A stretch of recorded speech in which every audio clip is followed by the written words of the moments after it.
Hello friends, स्वागत है आप लोगों का मेरे यूट्यूब चैनल में।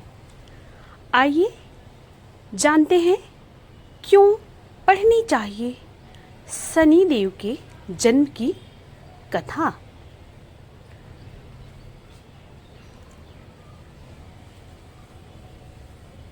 धार्मिक ग्रंथों के अनुसार शनिदेव कर्मफलदाता और दंडाधिकारी हैं। ये अपने कर्तव्य से दिखते नहीं, इसमें वह अपने पराये और संबंधों का भेद भी नहीं करते। अच्छा कर्म करने वाले व्यक्ति को वह निश्चित रूप से अच्छा फल देते हैं और बुरा कर्म करने वाले व्यक्ति को निश्चित रूप से बुरा फल देते हैं। इसके अलावा ग्रह रूप में ये रंग को राजा और राजा को रंग भी बना देते हैं। पूजा पाठ भी अच्छा कार्य है। इससे कोई व्यक्ति शनिदेव की पूजा के रूप में अच्छा कार्य करता है तो शनिदेव उसका भी अच्छा फल देते हैं। इसके अलावा शनिदेव की जन्म कथा में उनके दायित्वों और कर्तव्य के प्रति निष्ठा, इसके साथ ही लोगों से इनकी अपेक्षा का संकेत मिलता है। इसके अलावा शनिदेव के व्यक्तित्व के विकास की झलक मिलती है। इसलिए शनिदेव की जन्म कथा सभी को पढ़नी चाहिए। शनिदेव की जन्म कथा। भगवान शनिदेव की जन्म कथा का धार्मिक ग्रंथों में अलग अलग वर्णन मिलता है। कुछ ग्रंथों में शनिदेव का जन्म ज्येष्ठ माह की अमावस्या के दिन, तो कुछ ग्रंथों में शनिदेव का जन्म भाद्रपद शनि अमावस्या के दिन माना जाता है। वहीं कैलेंडर में अंतर से दक्षिण भारत में यह वैशाख अमावस्या के दिन ही मना लिया जाता है। एक कथा के अनुसार शनिदेव का जन्म ऋषि कश्यप के अभिभावकत्व यज्ञ से हुआ था, लेकिन स्कंद पुराण में शनिदेव के पिता का नाम सूर्य और माता का नाम छाया बताया गया है। शनिदेव की माता का नाम संवर्णा भी बताया जाता है। आइए जानते हैं पूरी कथा।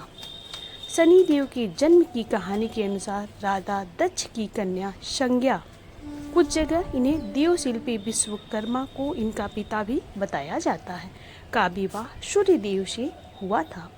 संज्ञा सूर्यदेव के तेज से परेशान रहती थी, इससे वह सूर्यदेव की अग्नि से बचने का मार्ग तलाश रही थी। इस बीच दिन पर दिन बीत रहे थे। तब तक संज्ञा ने वैवस्वत, मनु, यमराज और यमुना नाम की 3 संतानों को जन्म दिया। एक दिन संज्ञा ने फैसला किया कि वे तपस्या कर सूर्यदेव के तेज को सहने में सक्षम बनेंगी, लेकिन बच्चों के पालन में कोई दिक्कत न आए और सूर्यदेव को उनके फैसले की भनक भी न लगे।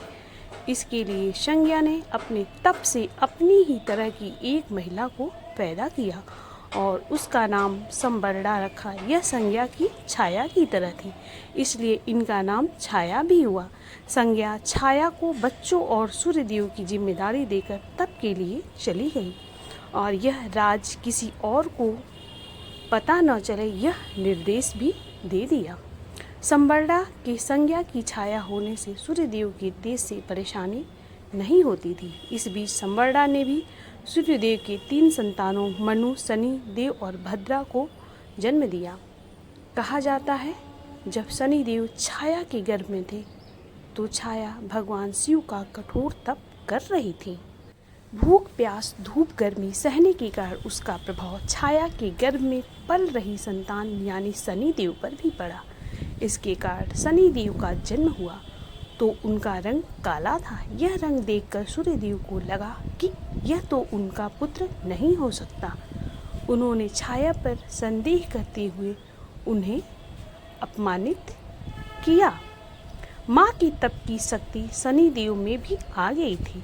माँ का अपमान देखकर उन्होंने क्रोधित होकर पिता सूर्यदेव को देखा तो सूर्यदेव काले पड़ गए और उनको कुष्ठ रोग हो गया।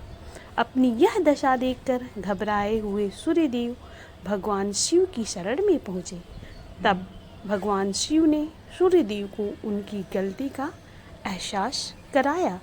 सूर्यदेव को अपने किए का पश्चाताप हुआ। उन्होंने क्षमा मांगी।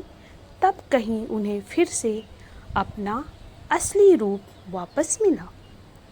लेकिन इस घटना के चलते पिता और पुत्र का संबंध हमेशा के लिए खराब हो गया। तो ये थी सनी देओल की जन्म की कथा। ये कथा आप लोगों को कैसी लगी? अगर अच्छी लगी हो तो इस वीडियो को लाइक करिए, शेयर करिए, कमेंट करिए और ऐसी ही जानकारियों के लिए हमारे चैनल को प्लीज़ सब्सक्राइब कीजिए। धन्यवाद।